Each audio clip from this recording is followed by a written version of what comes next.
विक्रम के पास सवाल बहुत थे, लेकिन जवाब एक भी नहीं। एक लंबी सांस लेकर वो पेड़ के सहारे खड़ा हो गया। अपने दादा से उसने नींद पर काबू पाने का तरीका बचपन में सीखा था। आम लोगों के मुकाबले विक्रम सिर्फ 3 घंटे की नींद लेकर पूरा दिन काम कर सकता था। जैसे ही सुबह का उजाला होने का एहसास हुआ, लड़की उठ गई, लेकिन जब उसने बेल्ट खोलने की कोशिश की तो उसके चोट से खून निकलने लगा। कसकर बेल्ट लगाने की वजह से घाव ठीक नहीं हुआ था।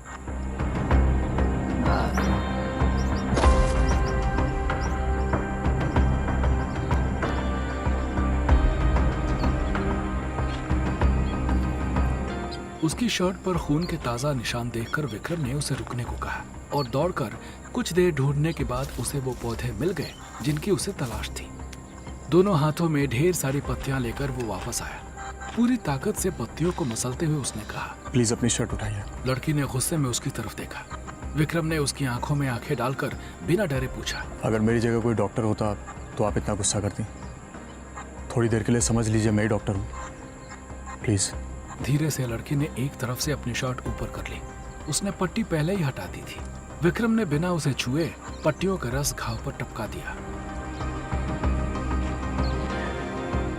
अब आप चाहें तो पट्टी बांध सकती हैं, वैसे नहीं भी बांधेगी तो थोड़ी देर में खून रुक जाएगा।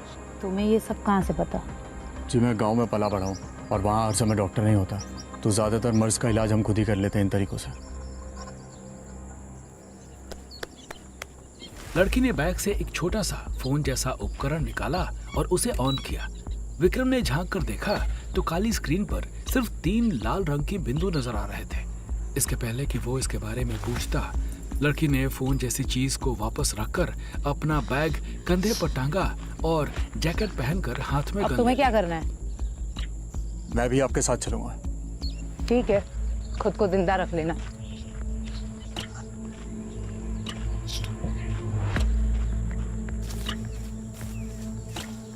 कुछ ही देर में वो जंगल के दूसरे हिस्से में थे। विक्रम को चुप रहने का इशारा करके लड़की धीरे धीरे आगे बढ़ने लगी।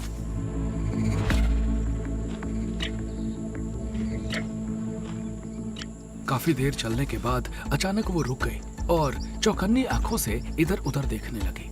इस वक्त विक्रम के कानों में हल्की सी सरसराहट की आवाज आई। वो कुछ कहता, इससे पहले ही लड़की बिजली की तरह पलटी और पेड़ पर निशाना लगा दिया। पिछले दिन जैसे घास पत्तियों वाले कपड़े पहने एक आदमी लाश बनकर जमीन पर गिर पड़ा।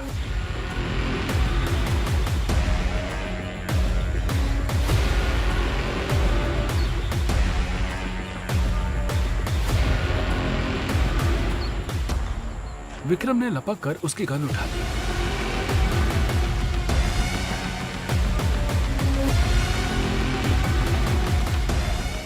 थोड़ा आगे बढ़ते ही अचानक से सरसराहट हुई। गोली विक्रम के सर के बिल्कुल नजदीक से गुजरी। झटके से वो जमीन पर गिर पड़ा। गिरते ही उसने लड़की को पैर से गिरा दिया। हवा से होकर एक और गोली गुजर गई। दोनों फौरन एक पेड़ की आड़ में छुप गए। लड़की ने चारों तरफ घूम कर देखा, लेकिन कोई और आहट सुनाई नहीं दी। पर दोनों को एहसास था कि दुश्मन उनके। कौन था वो जिसने गोली चलाई थी? क्या ये वही लोग थे जिन्होंने चौकी को उड़ा दिया था? तो दोस्तों, आगे क्या होगा इस रोमांचक कहानी में जानने के लिए सुनते रहिए commander Vikram Chauhan, only on